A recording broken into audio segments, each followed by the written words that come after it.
We are in the grill. Say something.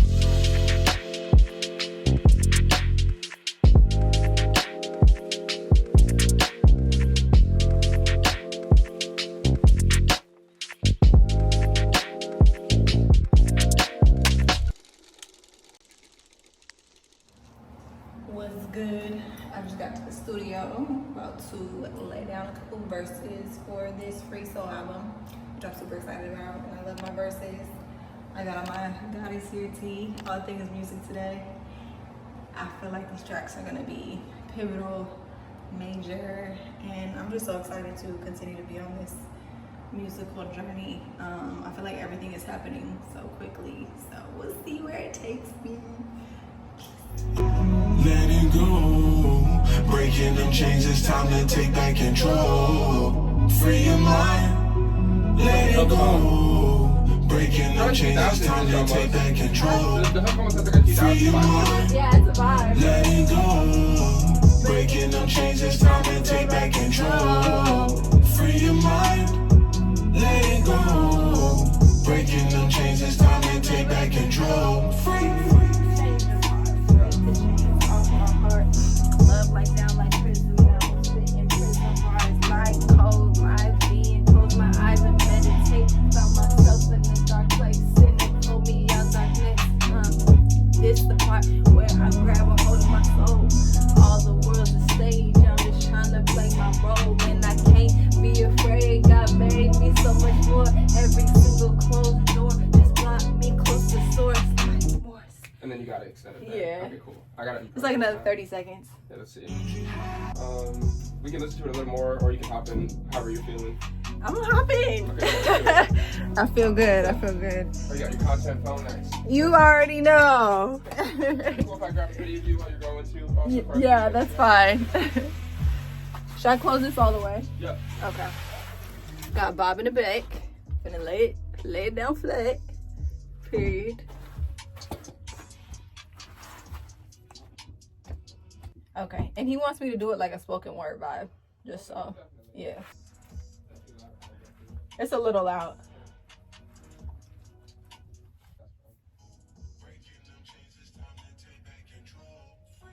Change of heart, break the chains off my heart.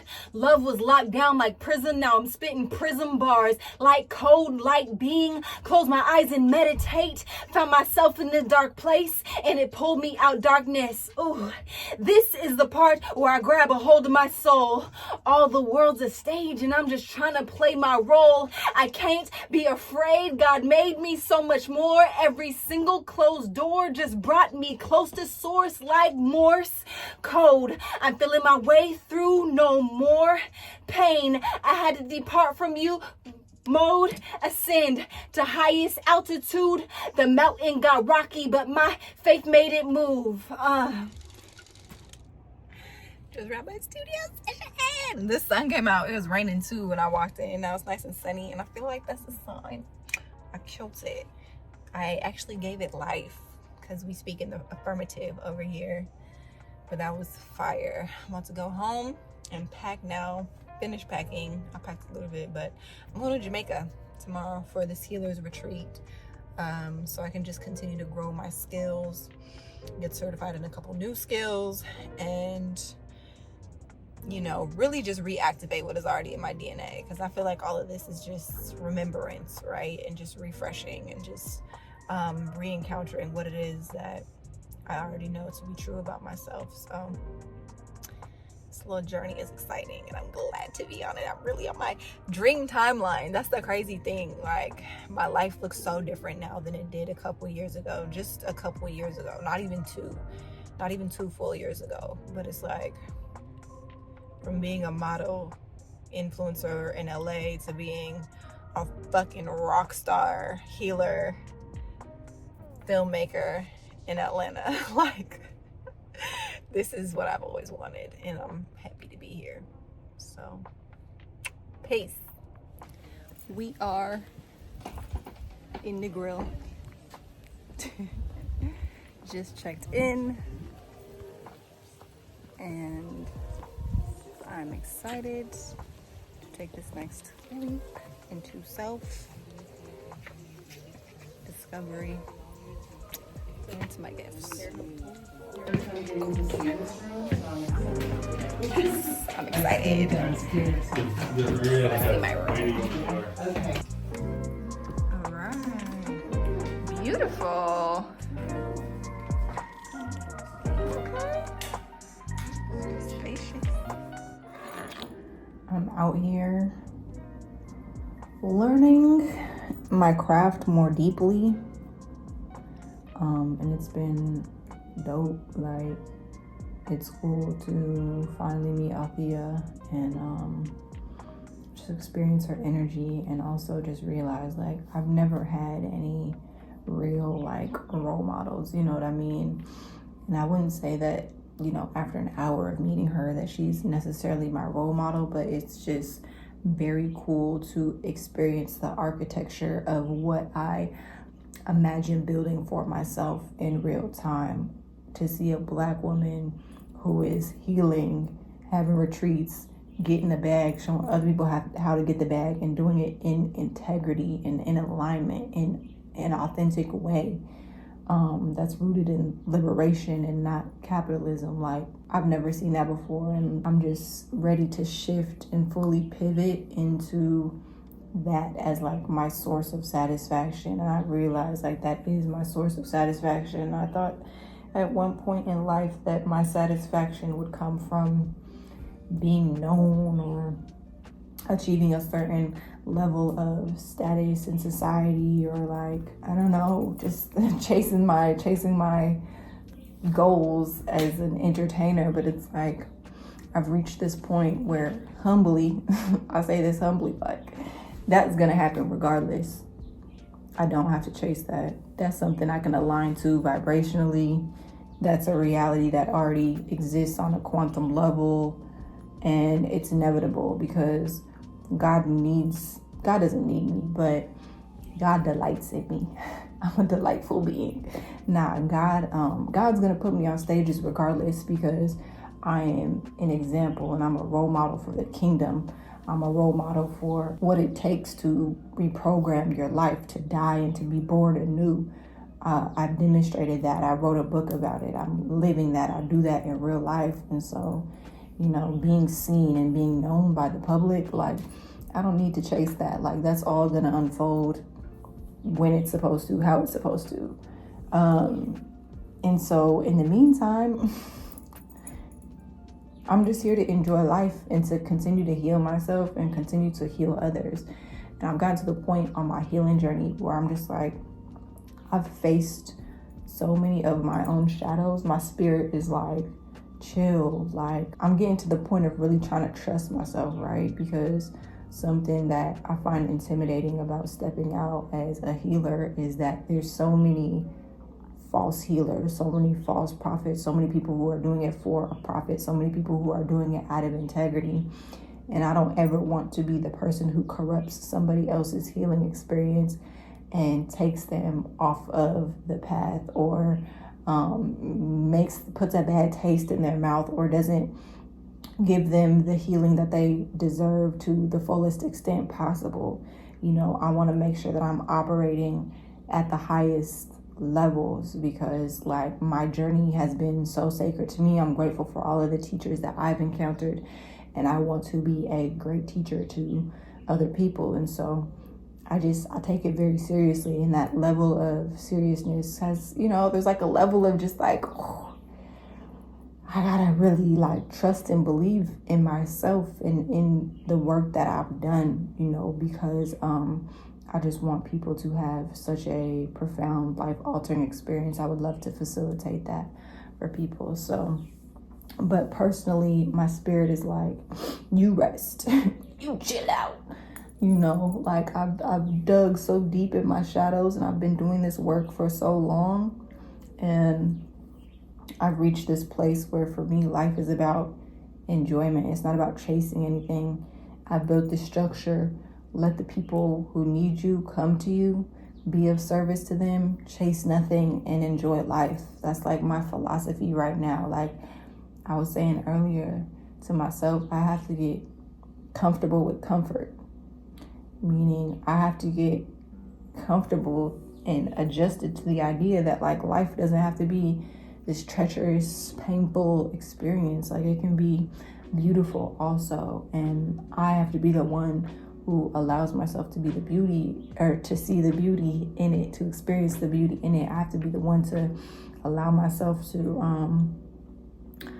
take a new path. You know, I've been bold and I've been brave, and I've done the plant medicine, I've done the ayahuasca, I've gone on the journeys, you know, I've faced the shadows, I've seen the depths of my own hell and, you know, the hellscape of humanity in the matrix. I've done it bravely and I've done it boldly and I've done it for years, and now my spirit is like, you know, there will be more to do, of course, down the line. There's always more to do, but in this moment, oh, not the mosquito, not the bloodsuckers, but in this moment, take a moment and just enjoy. So I'm here to learn.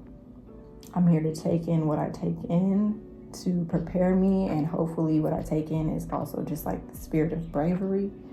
But I'm also here to enjoy and just like look at this beautiful life that I've created for myself. I mean, come on now. Come on, beautiful life. Look at this beautiful life. This is the product of being in alignment, product of manifestation, a product of partnering with God. That was okay. It's a product of self-love, baby. But I'm just grateful. I'm in gratitude. I'm about to go get some dinner. So I'm gonna check in. I'm gonna keep checking in. Yeah, life's good. As good as I let it be, and I'm gonna let it be real good. Peace. This is the view for dinner. Night one, we're gonna have a group dinner.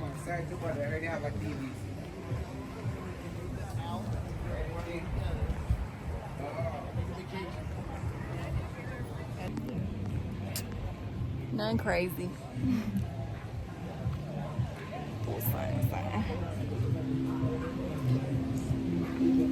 They got the Nelly in the back.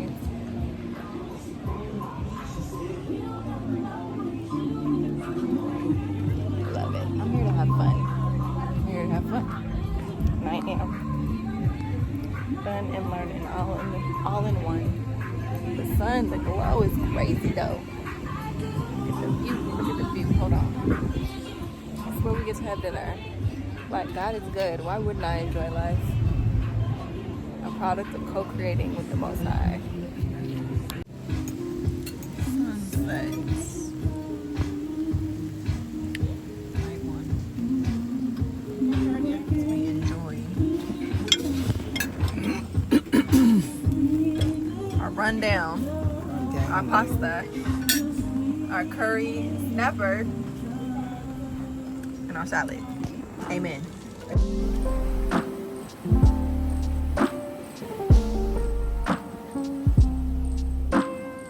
This is the first morning in Jamaica on my healer's retreat, going to meditation. 7:30 a.m. meditation with the group. Look at this tree. Wow. Absolutely love it. Full moon and the ocean. There's nothing like it. What a beautiful time to be by such a large body of water. I'm walking my path. I got my birds on.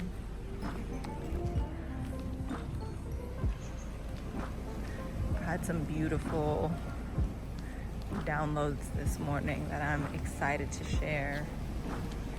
But all in all, I'm that girl. But isn't that the conclusion that we always come back to? Isn't that what it always comes back to? That you're the one. Meditating on the water to the sound of the waves.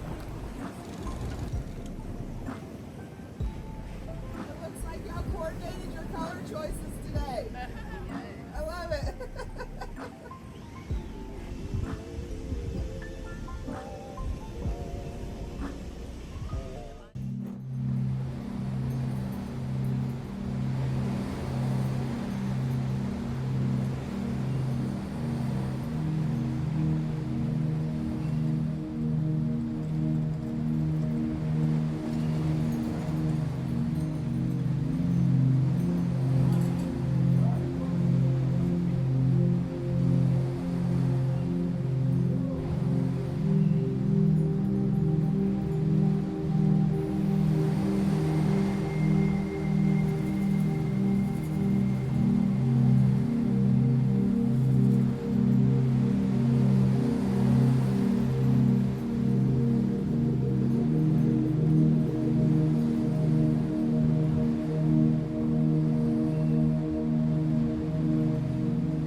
I got the choku right. The price just went up. The price just went up. The price just went up.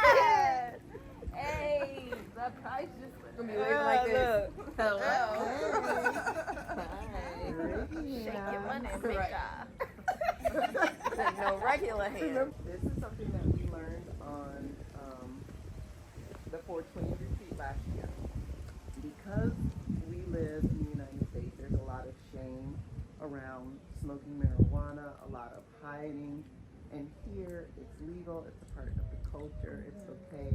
If you all would like to smoke together, you are welcome and invited to do that as a nice relaxing activity for the weekend of the house. No one needs to If you would like to hand me my purse. Let me dry my hands off. He said, you only have 2 words. Today, I smoked for the first time in years marijuana, and it was amazing.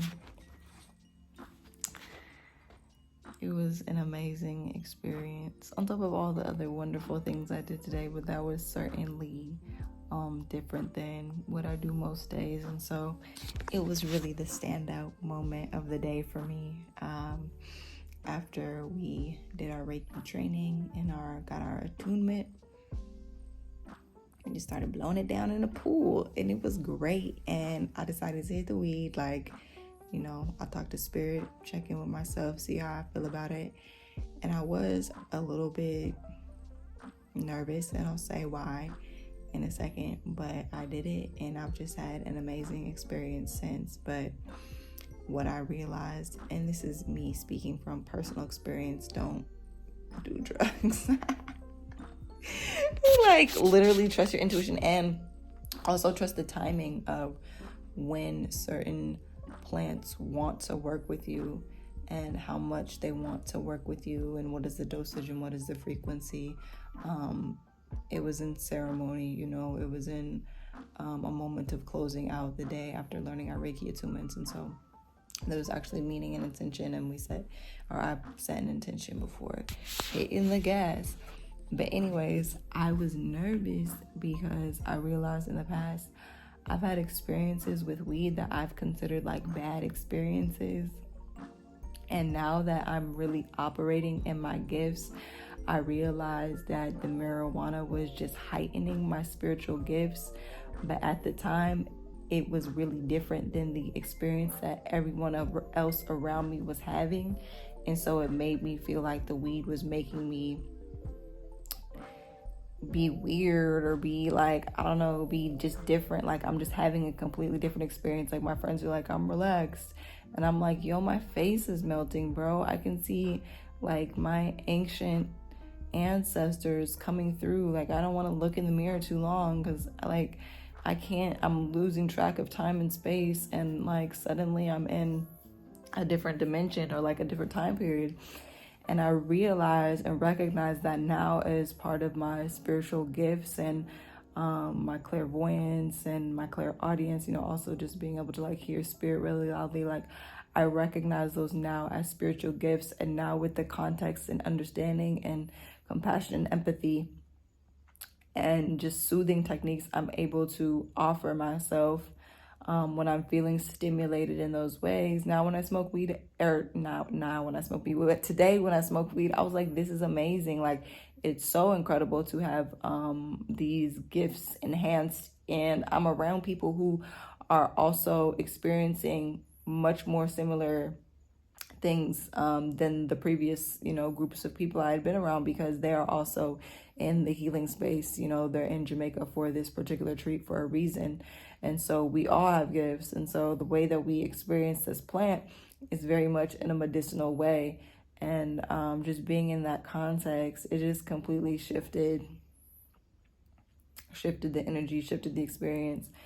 Do I, again, recommend smoking? No, because this is me. I haven't smoked, like, I'm grown. You feel me? I haven't smoked my entire life. Am I going to pick up the habit? No.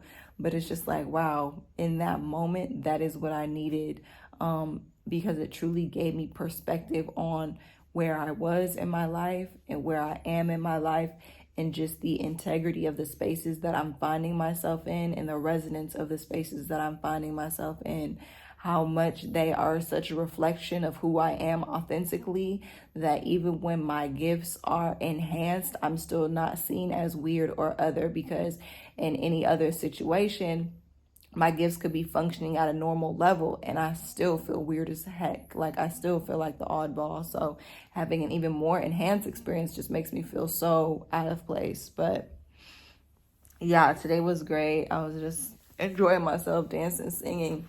The Reiki attunement was great. I love Althea's approach to teaching Reiki. It's very intuitive. It's we learn the principles and we get all of the information about how to really clinically do Reiki, but she infuses her way into it and some of her tools such as crystals into it, and I think it makes it a really unique, customizable experience. And I was just sharing with her that for me, that made me feel a lot more confident in my abilities, because I'm not so in my head worried about trying to get from A to B to C. I can kind of like intuit my way there, and I don't have to rely so heavily on sticking to the guidelines or, just like a very rigid way of doing things. It's like how I feel guided to do it is how I do it. And even outside of Reiki, like, I know I have the gift of healing hands. Like, massage comes very naturally. Just healing touch comes very naturally to me, like ever since I was a child. And I even induced my friend's birth, my bestie's birth. And that was before I had any Reiki training. So I know that this is a gift that I can intuitively tap into. And I think now I have the ability to have the intuition aspect and also the structural aspects of Reiki and, the symbols and everything that they mean. So I'm so excited for tomorrow. Oh my lordy magordy. We are going to the waterfall, because there's many waterfalls in Jamaica. We're going to a waterfall and we're going to learn how to do hapé on ourselves and others. I'm so excited for that because I've just been called down this path for so long, and when the student is ready, the teacher will come. I had to do so much foundational work that took me years. I had to go I came into consciousness in 2019 when I did Iboga, but in 2020 I went night again. Like, I don't know, I just slipped back into being unconscious. And I think honestly, the Iboga, like the consciousness of the Iboga, initiated me further into that darkness, because it was just like, more lessons. Like, she, because of the Iboga, she kind of got what she needed to at a more accelerated rate for that level. And so we're gonna just drop her back off into more darkness so that she can level up in consciousness yet again, because that's exactly what happened when I did ayahuasca in 2022. But when I did Iboga, it was from that point that I knew that plant medicine work was for me. Sitting in a group of people and receiving medicine as the only Black woman there, only Black person there, was very different. Again, similar to smoking the weed. Like, bruh, it's just like, I'm having very intense experiences because of my lineage and how ancient my soul is and how present my ancestors are and how rich their cultures and traditions are. I'm dancing, I'm moving my body, I'm hearing languages and words and things that I've never heard before. I can literally visualize myself back at the pyramids when they built the pyramids in Egypt. Like, that's me on the wall in the temple, bro. Like, it's crazy. And that experience cannot be held by many of the shamans. Well, I won't say many, but just I've had talks and encounters with a lot of Black and BIPOC individuals, and they kind of say the same thing. There's very few of them experiencing the medicine, And then the shamans and the leaders aren't always equipped to hold the frequency that you are able to tap into. And that does two things, right? It makes you feel unsupported, but then it can also lead to like a little bit of a resentment on the side of the shaman, because a lot of them are still battling through ego. And it can just lead to a bad group dynamic, because it makes you feel like you are too much for being exactly who you are, because the person who is supposed to lead isn't even able to tap into what you're into. And isn't it just like that for Black women our whole lives? And so why, oh my God, then to have to experience this in the medicine space, like that's why I know shamanism is for me, because it's like our whole lives people are telling us to be small. Our whole lives people are telling us that we're too much. Our hair is too much. Our dances is too much. Our language is too much. The way we move our hands is too much. The way we talk is too much, right? And so we're taught to shrink ourselves and minimize ourselves, make ourselves palatable, make ourselves digestible. And then we get into these spaces where we are our most vulnerable, spiritually, physically, mentally, all the way, peeled back, layers open. And then from the person who we have entrusted to guide us on this journey, we feel even an ounce of resentment or an ounce of, that can't be, like any of that literally just reinforces all of the patterning and programming that we've had to experience our entire lives. And I don't want anybody else to have that experience. I know I can't prevent it for everybody, but anybody who comes and sits with medicine with me, that's not going to be the experience. I just want more Black womb holder, or not Black womb holders, but what is it? She called indigenous womb holders. Althea has a phrase for it, but like melanated womb holders, I think was the phrase. Melanated womb holders. I need more melanated womb holders holding space. And I know we've held up a lot. Like, trust me, I get it. But it's like once you are doing the healing work, you understand a lot more about just boundaries and not overgiving. And so I just want to see us be the ones who are at the helm, who are taking our medicines back, who are holding these sacred spaces, because we actually have the capacity to validate people's experiences and allow for them to have the transformations that they need to have in a non-judgmental way, in a safe space. So I'm excited. All that to say, I'm excited to go learn how to do hape tomorrow. I've done hape before. And I when I was grieving my brother, I did it and I cried. I've seen other people do it and they throw up because they're releasing attachments to entities, energetic bodies that have latched onto their being and are influencing them in various ways. But yeah, I'm just all about returning this medicine to its rightful keepers. I won't say owners, but like protectors more so. Like those who aren't gonna exploit it, because we understand the inherent connection between our bodies and our wombs and Mother Earth, and how she nurtures us and how she feeds us, and how this umbilical cord is never really cut. And there's this symbiotic relationship, and how when we carry, children in our wombs, it's just a microcosm of the way that she carries us throughout life. And just, you feel me? Like people who can really get that and absorb that into their being. I just imagine that the holding of space would look completely different. And so I'm just excited, and just to build the confidence to step into what I know I'm called here to do, because so much of this work has just been me thugging it out in the shadows, right? Facing my own shit, so that I'm not bringing my unhealed ego-driven self into the spiritual space, because of these experiences that allowed me to see what it looks like when people who aren't operating in integrity take on positions of leadership. But now Spirit is pressuring me, pushing me to the forefront and saying I have to share my gifts and share what I know, because I can't. What's the point of all these lessons if I take them to the grave?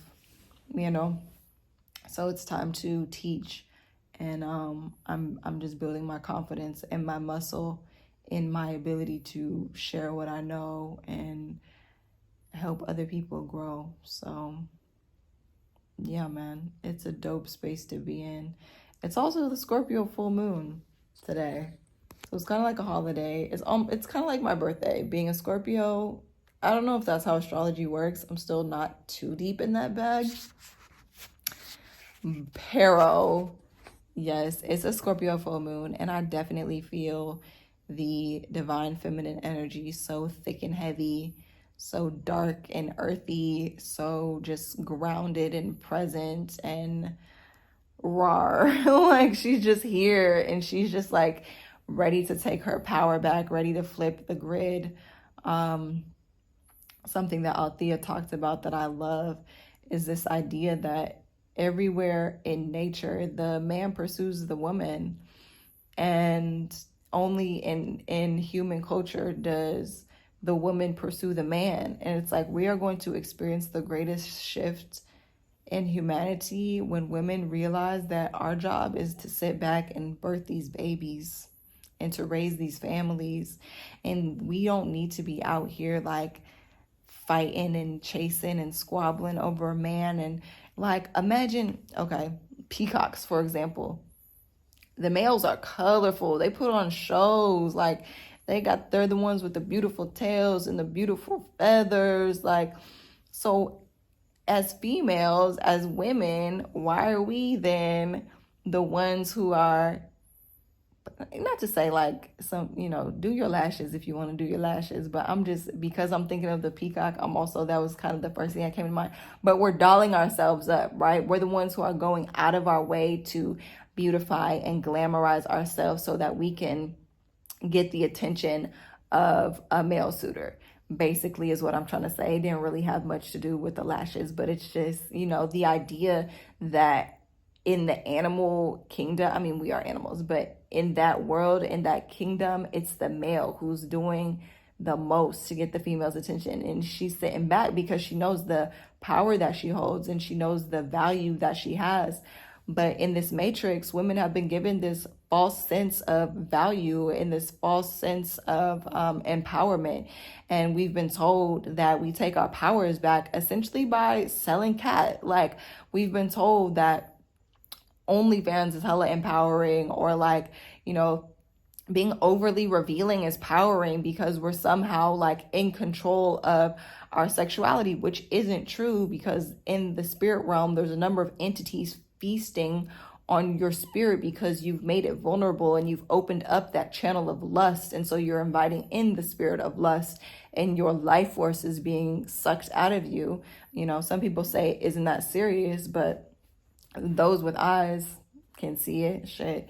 But yeah, we've been fed this false sense of empowerment, and we don't realize what true empowerment looks like for women. And it's like, how about we just stop performing for attention and stop competing with each other and form communities? Like,